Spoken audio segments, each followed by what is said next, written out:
उड़ीसा से बिलोंग्स करते हैं, ये हमारे लिए बहुत बड़ी गर्व की बात है। और वो ट्राइबल्स को भी बिलोंग्स करते हैं, ये और भी बड़ी बात है। मैं उनके अभिभाषण को बस कोट अनकोट कर रही हूँ, जो 3 नंबर में पारा 3 में महामहिम राष्ट्रपति जी ने बोला, दुनिया देख रही है कि भारत के लोग ने लगातार तीसरी बार स्थिर और स्पष्ट बहुमत की सरकार बनाई है। मुझे कहीं ना कहीं लग रहा है सर, राष्ट्रपति जी शायद जो लोकमत है, जो जनमत है, उनसे वाकिफ नहीं है। क्योंकि ना ही स्थिर सरकार है, ना ही पता नहीं स्थिर सरकार कब तक चलेगा, ना ही ये बहुमत की सरकार है। ये कैसे चलेगा? ये बैसाखी के हाथ में बैसाखी लेकर ही ये चलेगा। ये अगर देखा जाए एनडीए नहीं है, ये एनएनडीए सरकार है। क्या नीतीश नायडू जो है वो उनके साथ में ही अलायंस करके ये सरकार चल रहा है। तो ये क्या है ना, हम लोग देखे हैं। जब मैं राष्ट्रपति के अभिभाषण के बिंदुओं को टच करूंगी, उससे पहले मैं ओडिशा के बारे में कुछ कहूंगी, क्योंकि महामहिम राष्ट्रपति ने बहुत अच्छे से बोला कि लोकसभा का चुनाव हुआ, बहुत अच्छे से हुआ, और सब अच्छे बोले, जैसे कि सब हमको सब हरा भरा और गुलाबी लगा। सुनने के लिए तो ऐसा ही लगा, मगर अगर देखा जाए तो आंकड़ा कहीं है और सच्चाई कहीं और थी। क्योंकि जब इलेक्शन हो रहा था, मैं किसी और राज्य के बारे में बोलूं ना बोलूं, सबको मालूम है, जो लोग हमको यहाँ से देख रहे हैं ये सबको मालूम है किस तरह से कैंपेन चल रहा था। मैं मेरी ओडिशा के बारे में बोलूंगी, किस तरह से कैंपेन चल रहा था जब इलेक्शन हो रहा था, कैसा झूठा कैंपेन चल रहा था, कैसा जुमला कैंपेन चल रहा था। मैं ये कहना चाहती हूँ, क्योंकि जब मैं मेरे सभापति नवीन पटनायक जी को अच्छी तरह से जानती हूँ, मैं क्या सारी भारतवर्ष जानते हैं वो किस तरह का इंसान है, वो कैसे सेंसिटिव इंसान है, वो कैसे हम्बल इंसान है, किस तरह से। ऐसे नहीं है, बहुत सारी टॉपिक में हम लोगों ने सपोर्ट भी किया है, क्योंकि अनकंडीशनल सपोर्ट भी किया है जिसमें देश का भलाई हो। मगर अगर देखा जाए क्या हुआ, जब निर्वाचन हुआ, जब कैंपेन शुरू हुआ, तो फिर उनका तबियत को लेके मुझे बोलना नहीं चाहिए। माननीय प्रधानमंत्री जी अपनी गरिमा भी भूल गए। वो बोले नवीन पटनायक जी का तबियत ठीक नहीं है, वो बंदी बना के जैसे रखा हुआ है। हम लोग अगर सरकार को आएंगे तो नवीन पटनायक जी का हेल्थ का चेकअप करेंगे और एक कमेटी बनाएंगे, और नवीन पटनायक को उसमें वो कमेटी जाके नवीन पटनायक जी का तर्जमा करेगा। मान्यवर, मैं आपसे ये गुजारिश करती हूँ, क्योंकि जब बीजेपी ने शपथ लिया ओडिशा में सरकार का, तब मेरे जो एक्स चीफ मिनिस्टर, मेरे सभापति मुख्यमंत्री थे, जो नवीन पटनायक मेरे सभापति है, वो शपथ ग्रहण के उत्सव में गए थे। पता तो चल गया होगा मान्यवर जी को कि वो ठीक है कि नहीं है। तो फिर ये क्या था, ये झूठ क्या था? मतलब आप झूठ बोलो, झूठ के ऊपर झूठ बोलो, और झूठ को सच करने के लिए और झूठ बोलो। यही है कैंपेन आपका। मैं और एक बात बोलना चाहूंगी कि देखिए, आपने जो बात बोला, उड़ीसा के लोग सब याद रखे हैं, याद रखेंगे, और आज नहीं तो कल इसका जवाब देंगे। क्या आपने बोला? रत्न भंडार, हमारे जो जगन्नाथ जी का रत्न भंडार है, वो रत्न भंडार का चाबी तमिलियन ने तमिलनाडु ले लिया। मगर अगर देखा जाए, जो हमारे आद्य सेवक गजपति महाराज जी है, वो क्या बोले?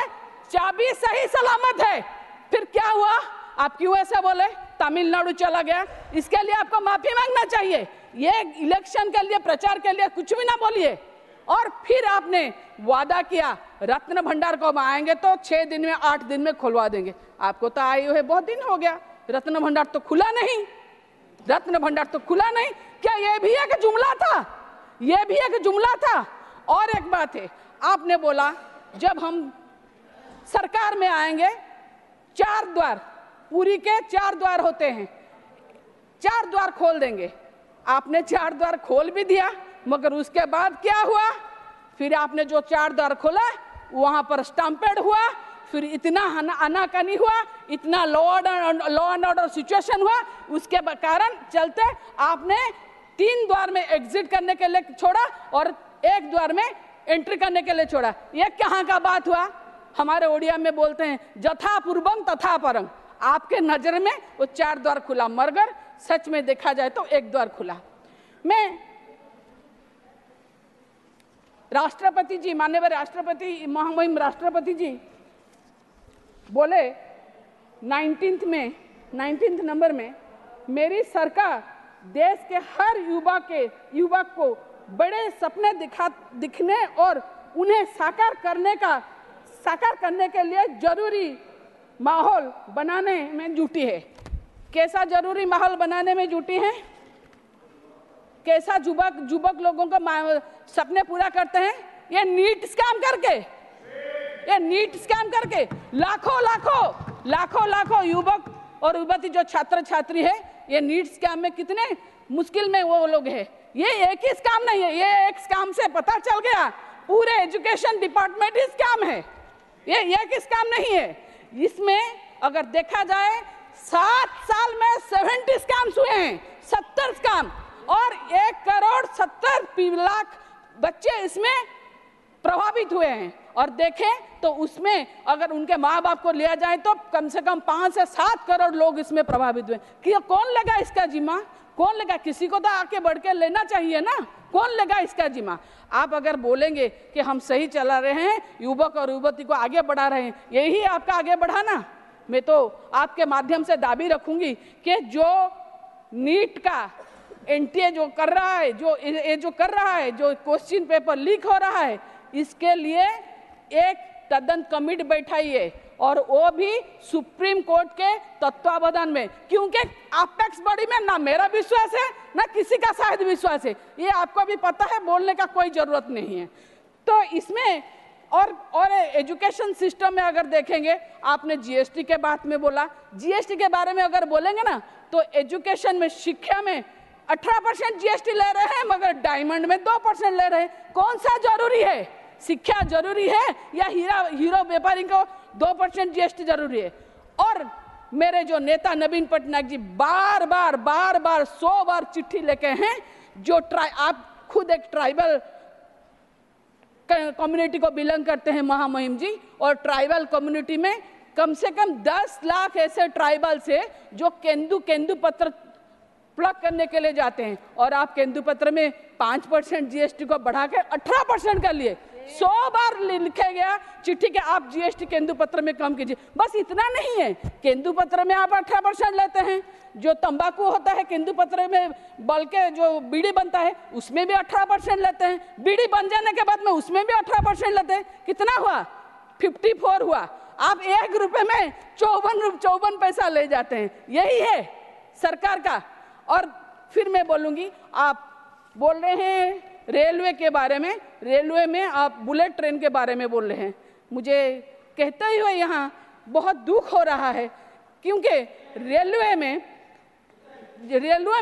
8 जिला, उड़ीसा के 8 जिला को रेलवे के एक लाइन भी नहीं टच किया। क्यों? क्या हुआ? उड़ीसा अगर देखा जाए बहुत सारा रेवेन्यू देती है रेलवे को, 8 जिला अभी तक रेलवे टच भी नहीं किया। ऊपर से अगर देखा जाए, जो मेरे एक्स चीफ मिनिस्टर है वो बार बार बोले हैं 50% काम के लिए देंगे, जगह फ्री में देंगे, मगर आज तक नहीं हो पाया। क्या सपने देखेंगे बुलेट ट्रेन का, जो लोग ट्रेन ही नहीं देखे?